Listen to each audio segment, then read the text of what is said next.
Hey, my friends, Pastor David here with another Midweek Minute. We talked this past weekend about the only thing that Jesus talks more about than money and possessions, the kingdom of God. And what does it mean to live within that kingdom at its root?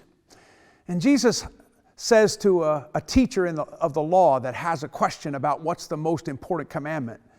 He says, love the Lord your God with all your heart, soul, mind, and strength, and love your neighbor as yourself. There is no commandment greater than these. And then in that story, the man processes the answer that Jesus has given to him, and then Jesus says in response, you are not far from the kingdom of God. That suggests to me that at the root of how Jesus understood kingdom living is this business of loving God with everything that we have and loving one's neighbor as one would love themselves. That at the core, the kingdom of God, kingdom living, is love. And my challenge to us this week was to remember the cross. The cross as the symbol, the statement, the proclamation of God's love in action. And that every time you see the cross, practicing cross vision, every time you see the cross and look through the cross at people, at yourself, at God Himself, about what it means to worship, that reminds us over and over and over again of this love of God that will never let us go.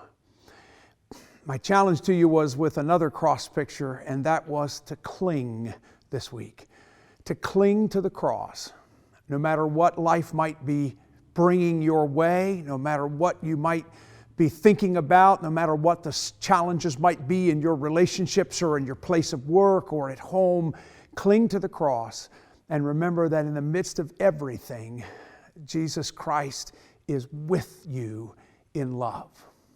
Hope that helps as you're living your life these particular days. As we come to this weekend, St. Patrick's Day weekend, we're going to talk a little bit about another piece of what God has done for us in Jesus Christ, and that is given us grace. A grace that steps in where we cannot achieve for ourselves what we need. Grace steps in and makes the difference. We'll talk about that this coming weekend here at First Church. I hope you can join us, maybe in one of our online services or certainly in person.